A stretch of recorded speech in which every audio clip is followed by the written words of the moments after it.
मित्रों नमस्कार। मैं रमेश कुमार, सहायक अध्यापक हिंदी, केंद्रीय विद्यालय अंबिकापुर। आज मैं आप लोगों के समक्ष एक बार फिर से गोस्वामी तुलसीदास की रचना रामचरितमानस का राम परशुराम लक्ष्मण संवाद लेकर उपस्थित हुआ हूँ। पिछली वीडियो में हमने गोस्वामी तुलसीदास जी के जीवन परिचय, उनकी कृतियों और राम लक्ष्मण परशुराम संवाद का पहला पद पढ़ा था। आज हम दूसरे पद पर चर्चा करेंगे। पिछले पद में हमने देखा कि शिव जी का धनुष टूट जाने के बाद भगवान परशुराम बड़े क्रोधित होकर आते हैं और वो राम से कहते हैं कि हे राम, जिसने भी यह शिव जी का धनुष तोड़ा हुआ है वह पूरी सभा से निकल कर के बाहर आ जाए, नहीं तो उसे न पाने की स्थिति में मैं यहाँ उपस्थित सारे लोगों को मार दूंगा। उनकी इस तरह की क्रोधपूर्ण बातें सुन करके लक्ष्मण जी को थोड़ी सी हंसी आती है, हल्का फुल्का क्रोध भी आता है और वो मुस्कुराते हुए परशुराम जी के फरसे का अपमान करते हुए कहते हैं कि हे मुनि, हमने तो बचपन में बहुत सारी छोटी छोटी धनुषें तोड़ डाली थी, धनुइयाँ तोड़ डाली थी, तब तो आपने ऐसा कभी क्रोध नहीं किया था, किंतु इस धनुष को लेकर के आपके अंदर कौन सा मोह लगा हुआ है, कौन सी ममता है और आप इस पर इतना क्रोधित हो रहे हैं। तो उनकी इस तरह की व्यंग्यपूर्ण बातें सुनकर के परशुराम जी फिर से क्रोधित हो जाते हैं और ज़्यादा हो जाते हैं और वो कहते हैं कि हे राजा के लड़के, लगता है कि मृत्यु के वशीभूत होकर के तुम यह भूल गए हो कि तुम किससे बात कर रहे हो और तुम संसार में प्रसिद्ध इस शिव जी के धनुष की तुलना अपनी छोटी मोटी धनुइयों से करते हो। शिव जी का जो धनुष है वो सामान्य धनुष हो नहीं सकता। वैसे शिव जी के धनुष का नाम था पिनाक, तो वही टूटा था जनक जी के दरबार में। तो इस प्रकार से वो लक्ष्मण को कहते हैं कि तुम इसकी तुलना जो है सामान्य धनुइयों से कराते हो, यह शिव जी का महान धनुष है। आइए अब दूसरे पद पर चलते हैं, उसकी व्याख्या देखेंगे। तो उनकी इस तरह की बातें सुन करके जो लक्ष्मण जी हैं वो कहते हैं, लखन कहा हंसी हमरे जाना, सुनहु देव सब धनुष समाना। अब जब उन्होंने कहा कि ये शिव जी का महान धनुष है, इसकी तुलना तुम सामान्य धनुइयों से करवाते हो, तो यह तो तुम्हारा दोष है। तो लक्ष्मण जी कहते हैं कि हे मुनि, मैं तो जानता हूँ कि जो धनुष है वो सारी समान होती है। शिव जी के धनुष से कोई मिसाइल थोड़ी दागी जाएगी, उससे भी तीर ही चलाया जाएगा। हमारी धनुषों से ही तीर ही चलता था। तो का क्षति लाभ जून धनु तोरे, जून शब्द का अर्थ होता है पुराना और क्षति लाभ, क्षति माने नुकसान, लाभ माने फायदा। तो वो कहते हैं का क्षति लाभ, माने अब बताइए टूट गया, पुराना धनुष टूट गया तो इससे कौन सा लाभ हो जा रहा है, कौन सी हानि हो जा रही है। देखा राम नयन के भोरे, वो तो रामचंद्र जी गए उसे देखने के लिए कि देखें कैसा है। अछूत टूट रघुपति नहीं दोषु। अब कह रहे हैं कि जैसे ही उन्होंने रामचंद्र जी ने उसे छुआ तो वो टूट गया, अब इसमें उनका क्या दोष है। अब धनुष अगर इतनी कमज़ोर थी कि किसी के छूने से टूट जाती है तो इसमें छूने वाले का दोष थोड़े हो सकता है। मुनि बिनु काज करिय कत रोसु, इसलिए हे मुनि आप बिना मतलब के इस प्रकार से गुस्सा न करिए, इसका कोई औचित्य नहीं है। तो अब फिर से लक्ष्मण की ये सारी बातें सुन करके जो मुनि परशुराम हैं उनका क्रोध लगातार बढ़ता ही जा रहा है। तो बोले चितई परस की ओरा, चितई माने होता है दिखा करके, अपना फरसा जो था उसे दिखा करके बोले।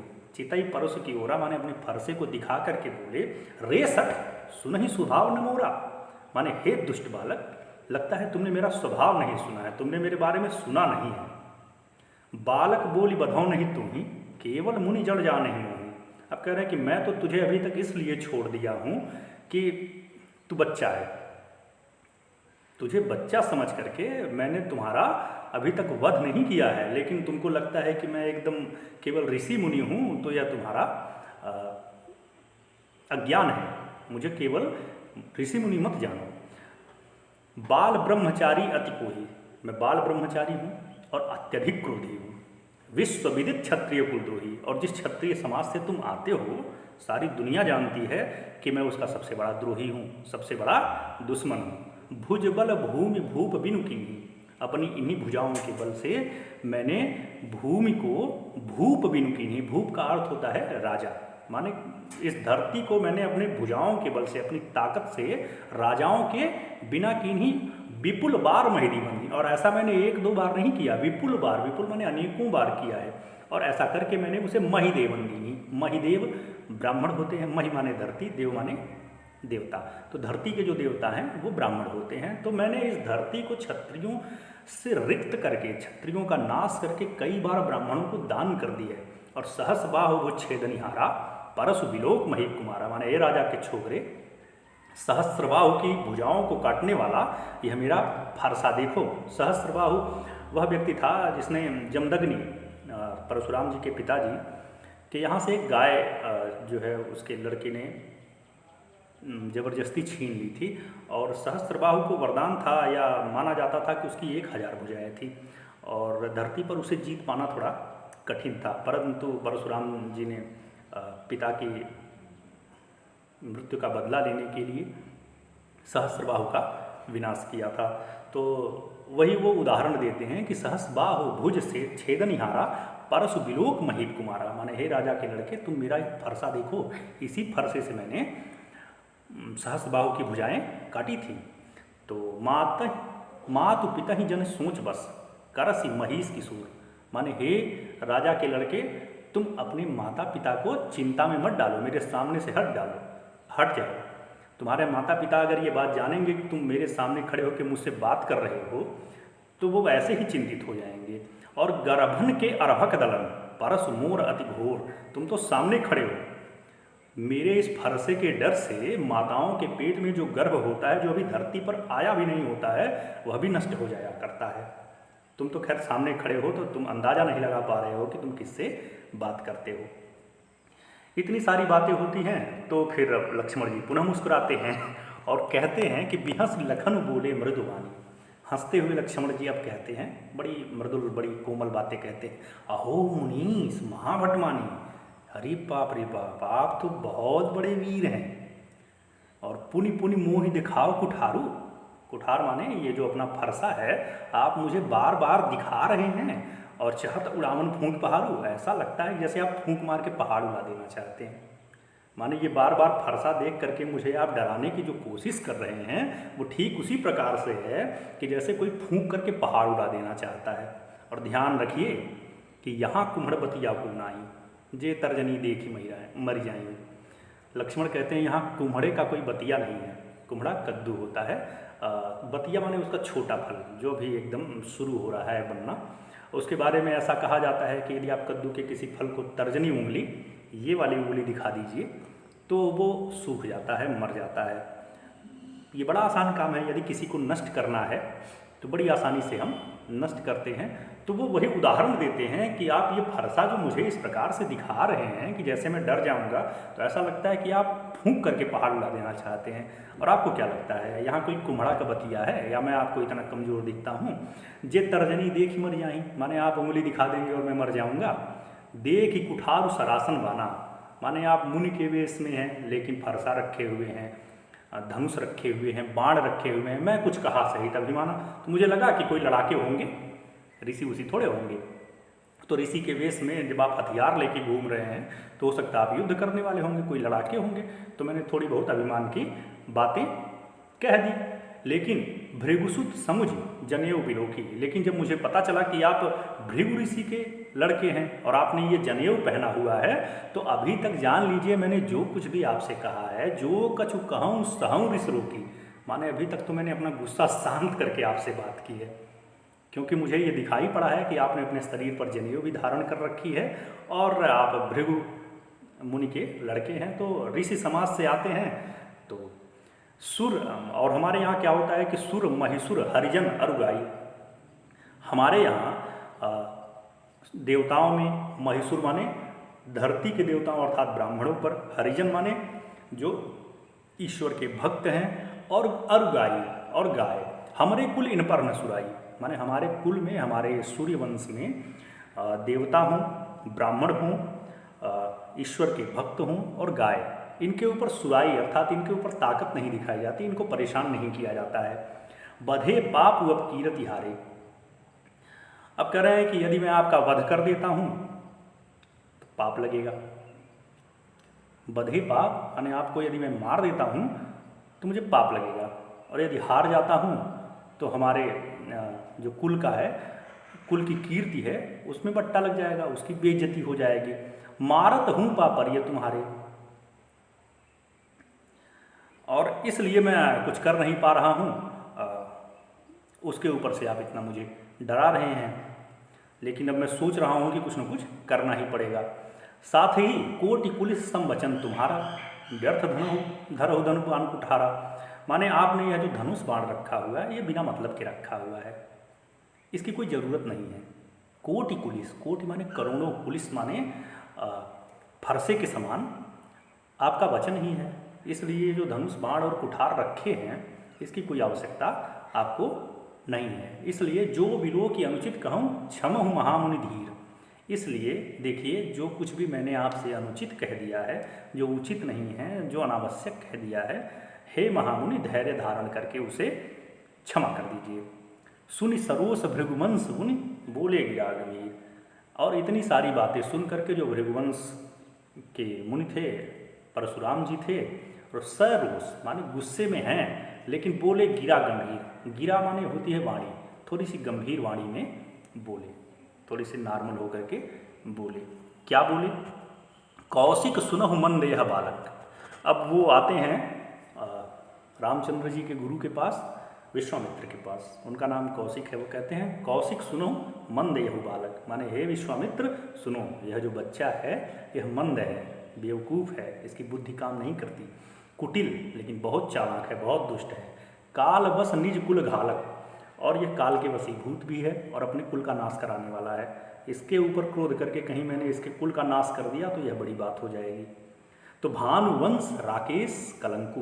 अब कह रहा है कि ये भानुवंश के माने सूर्यवंश, भानु माने सूर्य होता है, तो भानुवंश राकेश कलंकु माने ये कह रहे हैं कि भानुवंश के राकेश माने जो सूर्यवंश है या उसमें जो चंद्र हैं उसके बीच का ये कलंक है, अर्थात जो सूर्यवंश है यह बालक उसका कलंक है। निपट निरंकुश अबुधु असंकु, और क्या क्या है? निपट है माने गंवार है, निरंकुश किसी की बात भी नहीं मानता है, उजड्ड है, अबुध माने बुद्धिहीन भी है, और असंकु माने इसको किसी बात की शंका भी नहीं है, चिंता भी नहीं है। काल कवल हूँ यहीं क्षण माही। अभी ये 1 मिनट में काल कवल, काल कवल माने काल का ग्रास हो जाएगा, काल के द्वारा ग्रस लिया जाएगा, खा लिया जाएगा, अर्थात मर जाएगा। हूँ यहीं क्षण माही माने 1 क्षण में मैं इसे मृत्यु का आहार बना दूंगा। कहो पुकारी खोरी मोहिनाही, और इसलिए मैं पहले ही कह देता हूँ यदि मैंने इसको मार दिया तो कोई मुझे इसका दोष नहीं देगा। तुम हटकऊ जो चहु उबारा, तुम माने इसलिए तुम, हटकऊ माने हाँक लो, रोक लो। जैसे लोग पशुओं को चराने जाते हैं तो हाँकते हैं, तो उसी हाँकने को हटकना कहते हैं, कि जिस तरफ वो जा रहा है उस तरफ जाने से रोक लीजिए। कि तुम हटकहु जो चहु उबारो, यदि तुम इसे बचाना चाहते हो तो इसे रोक लो। कहीं प्रताप बल रोसु हमारा, और कैसे करो? हमारा प्रताप इसको बताओ, हमारा क्रोध इसको बताओ कि मैं कितना बड़ा क्रोधी हूँ और मैं कितना बड़ा ताकतवर हूँ, ये सारी बातें इसको बताओ, और उसके बाद इसको रोक लो कि ये मुझसे इस तरह से बात ना करे। तो लखन कहो मुनि सजस तुम्हारा। अब विश्वामित्र बेचारे कुछ बोल पाते, इतनी बातें सुन करके उससे पहले ही लक्ष्मण बोल पड़े कि लखन कहो मुनि सुजस तुम्हारा, तुम ही अछत कौ बरने पारा। कह रहे हैं कि लक्ष्मण कहते हैं कि हे मुनि, आपका जो सुजस है, आपका जो पराक्रम है, तुम ही अछत कौ बरने पारा, माने तुम्हारे आछित, तुम्हारे रहते हुए और कौन वर्णन कर सकता है। अपने मुँह तुम आपन करनी, बार अनेक भांति बहुवर्णी, और अपने मन से आपने अपनी करनी जो है, अपना कर्म जो है, बार अनेक भांति बहुवर्णी, अनेकों बार बहुत भांति से आपने वर्णन कर लिया है। और नहीं संतोष पुण्य कुछ कहो, यदि इतने पर भी आपको संतोष नहीं आ रहा है तो कुछ और कहो। जन ऋष रोक दुसह दुख सहु, माने अपना जो गुस्सा है उसको अपने अंदर दबा करके उसका दुख मत सही है। अगर मन में कुछ और आ रहा है, आपको कुछ और बताना है, कुछ और कहना है तो कह जाइए। वीर व्रती तुम धीर अछोभा, माने वीर व्रती माने वीर तो हैं आप, लेकिन धीर आपके अंदर नहीं है। अछोभा माने क्षोभ से ग्रसित हैं। गारी देत न पावो शोभा। और इस तरह से जो रेसठ है बालक या इस तरह की जो गालियाँ आप हमको दे रहे हैं, यह कहते हुए आपको शोभा नहीं देता। आप एक मुनि हैं और इस तरह से आप बात करते हैं उजड्डता की तरह, ये आपको शोभा नहीं देता। और आप एक बात ध्यान रखिए कि सूर समर करनी करें, माने जो वीर होते हैं वह समर में अर्थात युद्ध में करते हैं, लड़ाई करते हैं। कहीं न जना वहीं आप अपने बारे में बड़ाई थोड़े करते हैं, लड़ाई करते हैं। विद्यमान रन पाई रिपु, अब कह रहे हैं कि रन माने युद्ध में, विद्यमान माने उपस्थित, रिपु माने दुश्मन। कह रहे हैं कि जो वीर होते हैं वो जब भी युद्ध होता है तो अपने सामने दुश्मनों को पाने के बाद वो लड़ाई करते हैं, कह करके अपने बारे में कुछ नहीं बताते। जो कायर होते हैं, कायर कथय प्रताप, माने जो कायर व्यक्ति होता है वही अपने सामने, विद्यमान माने सामने, रन पाई रिपु माने दुश्मन को अपने सामने युद्ध में पा करके जो कायर व्यक्ति होता है वही अपना प्रताप कहता है, वही अपना बखान करता है। तो आप भी उसी श्रेणी में हैं। आप सिर्फ कह रहे हैं भाई आपको लड़ना है तो लड़ लीजिए, जो कुछ भी करना है तो कर दीजिए। आगे देखते हैं। अब इतनी सारी बातें कह करके सुनने के बाद जो परशुराम जी हैं वो पुनः शुरू करते हैं। वो कहते हैं तुम तो काल वहाँ को जन लावा, सॉरी लक्ष्मण ही कहते हैं कि तुम तो काल वहाँ को जन लावा, बार बार मुहि लागी बुलावा। अब कह रहे हैं लक्ष्मण जी कि ऐसा लग रहा है कि काल जो है, अभी तक तो आप कह रहे थे कि मैं काल के वशीभूत हूँ जो आपसे इस तरह की बात कर रहा हूँ, लेकिन मुझे तो लगता है कि काल के वशीभूत आप स्वयं हो गए हैं। और इसीलिए जो काल है, जो मृत्यु है, वो आपको बुला लाई। आप महेंद्र पर्वत पर तपस्या कर रहे थे तो वहाँ से यहाँ आने की क्या जरूरत है, अरे टूट गया टूट गया। लेकिन नहीं, आप यहाँ आए हैं, इसके पीछे भी मृत्यु की एक चाल है कि आपको यहाँ तक ले आई है। और बार बार मुहि लागी बुलावा, और आप ऐसी बातें कर रहे हैं कि मुझसे आपकी बकझक होती जा रही है, बार बार मुझे बोलना पड़ रहा है। तो अब ये जो क्रोधपूर्ण बातें थी लक्ष्मण की, यह सुनने के बाद परशुराम जी और क्रोधित हो गए। सुनत लखन के वचन कठोरा, परस सुधार धरेउ कर घोरा। अब इतनी सारी जो कठोर बातें थीं, रुष्ट करने वाली बातें थीं, क्रोध लगाने वाली बातें थीं, ये सारी बातें लक्ष्मण की जब परशुराम जी सुनते हैं तो वो अपना परस माने अपना जो फरसा है उसे सुधार करके अच्छी तरह से हाथों में पकड़ लेते हैं और चिल्ला के कहते हैं अब जनि दे दोष मोहि लोगों, माने हे लोगों, हे सभा में उपस्थित लोगों, अब मुझे कोई दोष नहीं देगा। कटुवादी बालक वध जोगु, माने यह जो कटु बोलने वाला बालक है यह वध के योग्य है। कटुवादी माने बहुत कड़वा बोलने वाला बालक, वध जोगु माने वध के योग्य है, अब इसको मार देना ही उचित है। बाल बिलो की बहुत मैं बाँचा, माने इसको बच्चा समझ करके मैं इससे बहुत बचाऊँ कि इसे कुछ करना ना पड़े, इसे कुछ करना ना पड़े। अब यह मरण हारी भाषाचा, लेकिन इसकी जो उद्दंडताएँ हैं वो यह दर्शाती हैं कि अब यह मरण हारी भा, माने अब यह मरने वाला है, बिना मरे इसका कल्याण नहीं हो रहा है, ये बात सत्य है। कौशिक कहा, अब जब उनको इस रूप में देखा तो जो कौशिक थे, विश्वामित्र जी थे, उन्होंने बोला कि कौशिक कहा क्षमी अपराधो, माने हे मुनि, विश्वामित्र जी हाथ जोड़ करके सामने पहुँचे कि हे मुनि क्षमी अपराधो, माने अपराध को क्षमा करिए। बाल दोष गुण गनहि न साधु, माने बच्चों के द्वारा जो किया गया दोष है, बच्चों के द्वारा की गई जो गलती है उसे साधु अर्थात सज्जन पुरुष गिनती नहीं करते हैं, वो तो बाल अपराध है और बाल अपराध की कोई गिनती नहीं होती है। तो फिर वो कहते हैं कि परशुराम कहते हैं कि खर कुठार में अकरुण को ही, आगे अपराधी गुरुद्रोही। अब कह रहे हैं लेकिन विश्वामित्र तुम हटो, तुम जानते हो कि मैं खर कुठार, मेरा जो ये फरसा है ये बहुत तेज है, मैं अकरुण को ही, और मैं तो बिना कारण के क्रोध करने वाला आदमी हूँ। दो चीज़ें वो अपनी विशेषता बताते हैं कि मेरा जो फरसा है अत्यधिक तेज है और मैं जो हूँ वो बिना कारण के भी क्रोध कर लेता हूँ। आगे अपराधी गुरुद्रोही, और उसके ऊपर से मेरे सामने एक अपराधी खड़ा है, और अपराधी कौन सा? गुरुद्रोही, माने जिसने मेरे गुरु के साथ द्रोह किया है, मेरे गुरु का नुकसान किया है।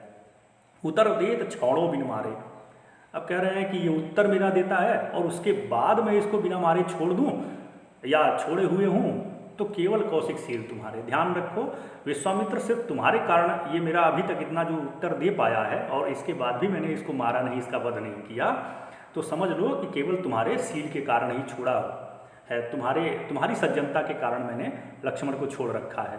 नहीं तो जिस तरह से मेरा फरसा तेज है, जिस तरह से मैं बिना कारण के क्रोध कर देने वाला हूँ, उसके ऊपर से मेरे सामने मेरे शिव जी का, मेरे गुरु का धनुष तोड़ने वाला अपराधी भी है, उसके बाद से ये मेरी बातों का जवाब भी दे रहा है, मुझसे वाद विवाद भी कर रहा है। और इन सारी बातों के बाद भी यदि अभी यह जिंदा है और मैंने इसे मारा नहीं है, तो हे विश्वामित्र, यह तुम्हारे व्यवहार के कारण नहीं मारा है। न त यही काटी कुठार कठोरे, और नहीं तो अब तक मैं इसे इसी कुठार से, इसी फरसे से काट डालता, और गुरहि उरिन होते हुए श्रम तोड़े।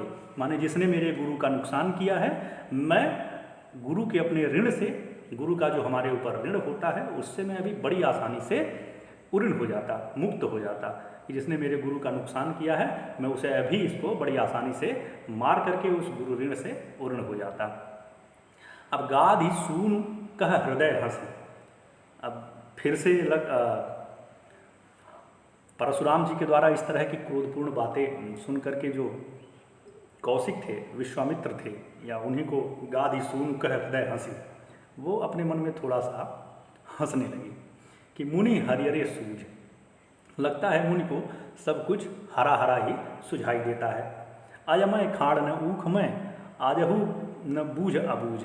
माने अयमय खाड़ न ऊख में, अब वो अंतर नहीं कर पा रहे हैं कि जो गुड़ होता है, ऊख भी वही होता है। ऊख माने गन्ना, जो गन्ने की मिठास है, गुड़ में भी वही मिठास आती है।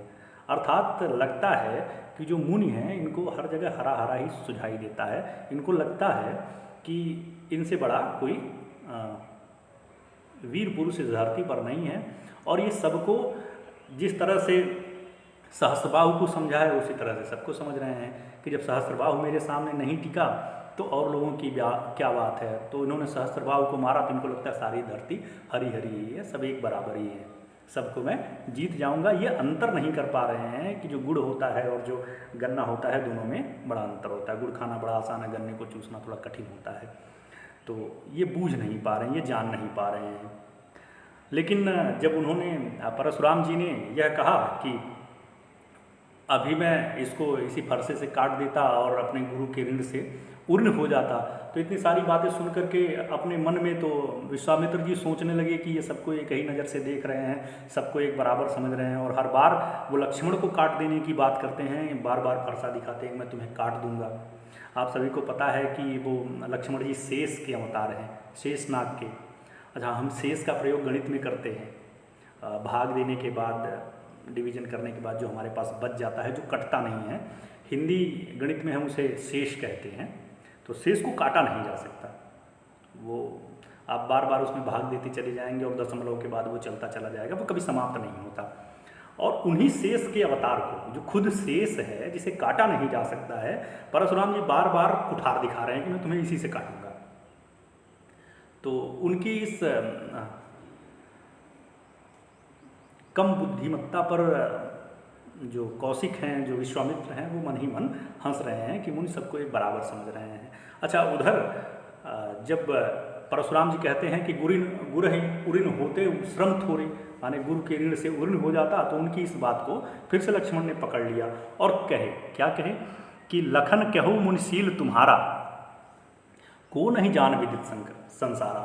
वो कह रहे हैं कि हे, चूँकि परशुराम ने कहा था कि हे कौशिक, हे विश्वामित्र, तुम्हारे शील के कारण मैं इसे छोड़ दिया हूँ, तुम्हारे नाते मैं इस पर दया कर रहा हूँ। तो उसी बात को लक्ष्मण जी फिर कहते हैं कि कहु लखन मुनि शील तुम्हारा, माने हे मुनि, आपका जो शील है, आपकी जो दया भावना है, आपका जो व्यवहार है, को नहीं जान विदित संसारा, इस संसार में कौन ऐसा है जो नहीं जानता। माता पिता ही उरिन भयनी के। अब कह रहे हैं कि आपने माता और पिता से बड़ी आसानी से उरिन हो लिया था। कहानी आती है कि जो परशुराम हैं वो बड़े पितृभक्त हैं, पिताजी की बड़ी बात मानते हैं। अमूमन बच्चे जो होते हैं उनका सबसे ज़्यादा लगाव माँ से होता है, पर परशुराम का उनके पिताजी से था। तो एक बार पिताजी ने इनसे पूछा कि पुत्र परशुराम, तुम मेरे लिए क्या कर सकते हो। तो इन्होंने कहा कि पिताजी आप जो कहें मैं सब कुछ कर सकता हूँ। तो उन्होंने कहा कि फिर अपनी माता का गला काट दो। और आप याद रखिए, परशुराम का हाथ नहीं कांपा, वो फरसा उठाया और तुरंत जाके अपनी माता का गला काट दिए, माता की हत्या कर दिए। तो मातृहंता भी हैं परशुराम, माता जी को भी मारने वाले हैं। लेकिन लक्ष्मण कह रहे हैं कि माता ही पिता ही उरीन भयनी के, माने पिता का ऋण, तो पिता की बात मान करके आपने माता की हत्या कर दी थी, तो पिता के ऋण से तो आप मुक्त हो गए, माता के ऋण से कैसे मुक्त हुए? अब इस बात पर, उनके इस कार्य पर जब पिताजी बहुत प्रसन्न हुए तो उन्होंने कहा कि पुत्र वर मांगो, तुम आज जो कहोगे मैं तुम्हारे लिए कर दूंगा। तो उन्होंने अपने पिताजी से कहा कि फिर माता जी को जिला दीजिए, जिंदा कर दीजिए। तो मजबूरन पिताजी को माता जी को जिंदा करना पड़ा। तो इस तरह से वो माता के ऋण से भी मुक्त हो गए। तो उसी पर जो लक्ष्मण हैं वो व्यंग्य कर रहे हैं कि माता ही पिता ही उड़ीन भय नहीं के, माने बड़ी आसानी से आप माता पिता के ऋण से उड़ीन हो गए थे। गुरु ऋण रहा सोच बड़े जी के, अब एक गुरु का ऋण बचा हुआ है और यह आपके लिए बड़ी चिंता का विषय बन गया है। सो जन्म हमारे माथे काढ़ा, और उस ऋण को पूरा करने का जो जिम्मा है वो आपने मेरे मत्थे मढ़ दिया है कि अब इसी को मार करके मैं अपने गुरु के ऋण से भी मुक्त हो जाऊंगा। दिन चली गए ब्याज बढ़ बढ़ा, और ऐसा लगता है कि बहुत दिन हो गए थे और बड़ा ब्याज बढ़ गया है। तो इसलिए आप अपने गुरु का जो ऋण है वो मुझसे उतरवाना चाहते हैं, मुझसे चुकवाने चाहते हैं। तो अब आनी व्यवहारिया बोलिए, इसलिए आप एक काम करिए, किसी व्यवहारिया को बुलाइए। व्यवहारिया माने जो जोड़ घटाव करता है, जो हिसाब लगाता है, आज के ज़माने का जो सीए है, तो किसी सीए को बुला लीजिए, व्यवहारिया को बुला लीजिए, जो सारा हिसाब किताब आपको दे दे। तुरंत देव में थैली खोले और आपका जो जितना ऋण है वो मैं तुरंत अभी आपको दे देता हूँ, तुरंत अपना झोला खोलूँगा और आपको सारा ऋण आपका चुका दूंगा। इस तरह की और कठोर बातें सुन करके, जो सुन कटु वचन कुठार सुधारा, हाय हाय सब सभा पुकारा। अब इस तरह की कठोर बातें सुन करके जो परशुराम जी थे उन्होंने फिर से अपना एक बार फरसा उठा लिया और मारने के लिए एकदम उद्धत हो गए। तो जो सारी सभा थी वो हाय हाय पुकारने, अरे क्या होने जा रहा है, क्या गलत होने जा रहा है। भृगुबर परसु दिखावहि मोहि विप्र प्रचारि बचौ नृप दोहि। अब कह रहे हैं कि और लक्ष्मण जी जो हैं वो लगातार उग्र होते चले जा रहे हैं कि भृगुबर माने हे भृगु सुत, आप जो है ये परस बार बार जो मुझे दिखा रहे हैं, विप्र विचारी बचौ नृप दोहि। आपने यह भी बता दिया कि मैंने राजाओं को, क्षत्रियों को धरती से नष्ट कर दिया था। ये लगभग 21 बार किया था कि 21 बार आपने क्षत्रियों को, सारे क्षत्रियों को धरती से नष्ट कर दिया था। तो आप नृप द्रोही हैं, राजाओं के द्रोही, और मैं राजा हूँ, आपके सामने खड़ा हूँ, बार बार आप मुझे फरसा दिखा रहे हैं। मैं तो ब्राह्मण जान लीजिए कि अपने परम दुश्मन को मैं छोड़ दिया हूँ। बिले न कबहू सुभट रन गाढ़े, ऐसा लगता है कि आपको युद्ध में कोई बड़ा वीर नहीं मिला है। द्विज देवता घर ही के बाढ़े, और लगता है कि जो आप ब्राह्मण देवता हैं घर ही के बाढ़े, घर के शेर हैं। आप छोटे मोटे लोगों को मार करके लगता है कि आपको सब एक समान दिख रहे हैं, आपको लगता है कोई अभी वीर मिला नहीं है, नहीं तो आपके औकात आपके हाथ में आ जाती। अनुचित कही सब लोग पुकारे, रघुपति शयन ही लखन निवारे। और इन सारी बातों को, दोनों लोगों के जो झगड़े लगातार बढ़ते चले जा रहे थे, तो सब लोग लगे कहने कि ये अनुचित हो रहा है, ये उचित नहीं हो रहा है, ठीक नहीं हो रहा है। तो सारे लोग लगे पुकारने की बंद किया जाए, इसे दोनों को दूर हटाया जाए। तो रघुपति शयन ही लखन निवारे। तो जो रामचंद्र जी थे उन्होंने आँखों के इशारे से लक्ष्मण को थोड़ा सा पीछे हटने को कहा। उन्हें इशारा किया कि हे लक्ष्मण अब आप पीछे हटिए। लखन उतर आहुत सरिस, भृगुबर कोप कृशान। अब कह रहे हैं कि जो लक्ष्मण के उत्तर थे वह भृगुबर अर्थात परशुराम जी के कोप माने गुस्से में, कृशान माने आग। तो भृगुबर के या परशुराम जी के क्रोध रूपी आग में लखन उतर आहुत सरिस, लक्ष्मण जी के जो उत्तर थे वो आहुति का काम करते थे। जितनी बार वो उत्तर देते थे उतनी बार उनका क्रोध बढ़ता ही चला जाता था। बढ़त देख जल सम वचन बोले रघुकुल भान।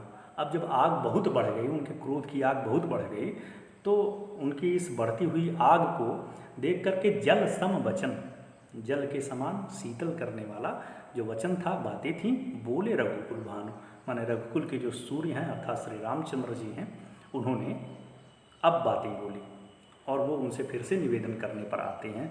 और आगे की कहानी आती है कि वो उनसे निवेदन करते हैं कि आप जो है इतना क्रोधित हैं। आपको एक बार सोचना भी चाहिए कि यदि आपके यह शिव जी का धनुष था, जो लोगों के द्वारा कई कई लोग मिलकर इसको हिला तक नहीं सकते थे, आप स्वयं नहीं उठा सकते थे, वो मैंने अगर उठा के तोड़ दिया है तो मैं कोई ऐसा वैसा तो हूँगा नहीं। तो आप इन बातों पर ध्यान नहीं दे रहे हैं। तो इतनी बातें सुन करके फिर परशुराम जी को थोड़ा सा होश आता है कि हाँ, वास्तव में ये बात तो सही है कि शिव जी का धनुष किसी के द्वारा उठ नहीं सकता था, तो अगर किसी ने उठा के तोड़ दिया है तो वो कोई ऐसा वैसा नहीं होगा। तब उनको याद आता है कि कहीं न कहीं जो ईश्वर हैं वो धरती पर उनका आगमन हो चुका है, लेकिन फिर भी उनको विश्वास नहीं होता है, तो वो अपनी धनुष देते हैं और कहते हैं कि तो फिर सही है, यदि तुम ऐसा कर सकते हो तो मैं तुम्हारे सारे अपराधों को क्षमा कर दूंगा, यदि तुम मेरी धनुष पर बाण संधान करके, माने मेरे धनुष को लेकर के इस पर बाण खींच सको, बाण चढ़ा सको, तो मैं तुम्हारी सारे जो हैं अपराध क्षमा कर दूंगा। तो वो अपना धनुष रामचंद्र जी को देते हैं और रामचंद्र जी उस पर बाण का संधान करते हैं। तो बाण का संधान कर देते हैं। तो परशुराम जी को विश्वास हो जाता है कि ईश्वर कहीं न कहीं इस धरती पर आ चुके हैं, तो वो बड़ा प्रसन्न होते हैं। फिर वो कहते हैं कि ठीक है, लेकिन रामचंद्र जी इस पर कहते हैं कि हे भृगुवंश मुनि, हे परशुराम जी, आप इस बात का ध्यान रखिए कि यदि मैंने बाण का संधान कर लिया है तो ये अपना लक्ष्य जरूर भेदेगा, यह खाली नहीं जा सकता। आपने कई बार सुना होगा राम बाण औषधि। तो राम बाण जो शब्द है, राम बाण अर्थात जो खाली ना जाए, तो वो बात वो उनसे कहते हैं कि ये खाली नहीं जाएगा। अब मेरे पास दो रास्ते हैं। एक तो ये कि इस बाण से मैं आपके उस तपोबल का हनन कर दूं, छीण कर दूं, जिसके कारण न आपको भूख प्यास लगती है, न आपको कहीं कोई कष्ट होता है, न आपको दर्द होता है, न आप आने जाने में कहीं जिसके कारण आप पल भर में कहीं से कहीं जा सकते हैं। तो इन सारी बातों, यानी जो आपको सिद्धियां मिली हुई, इन सिद्धियों का मैं नाश कर दूं, या फिर इससे मैं आपके जो पुण्य हैं पूरे जीवन के, इन का नाश कर दूं। चूँकि आप इतनी देर तक हमसे लड़ते रहे हैं तो कहीं न कहीं हर जाना तो आपको भरना ही पड़ेगा। तो मैं आपके पुण्य प्रताप को नाश करूं या फिर आपकी जो सिद्धियां हैं उनका नाश करूं। तो परशुराम जी हाथ जोड़ लेते हैं और वो कहते हैं कि प्रभु, मेरी जो सिद्धियां हैं उन्हीं के कारण मैं जिंदा हूँ, यदि वो नहीं रहीं तो मैं बहुत कठिन हो जाएगा मेरे लिए जीवन यापन करना, इसलिए आप मेरे पुण्य को ही नष्ट कर दीजिए, सिद्धियां रहने दीजिए। तो रामचंद्र जी बाण का संधान करते हैं, बाण छोड़ते हैं और वो परशुराम जी की सारे पुण्य प्रताप को नष्ट कर देता है। इस प्रकार से यह प्रसंग यहाँ समाप्त होता है। आशा करता हूँ आपको अच्छी तरह से समझ में आया होगा। पाठ के जो प्रश्न हैं आप इन्हें देखेंगे और खुद से उत्तर देने का प्रयास करेंगे। यदि आपको लगता है कि आप किसी प्रश्न का उत्तर पाने में आपको परेशानी आ रही है तो आप कमेंट में मुझे लिखकर भेज सकते हैं। धन्यवाद।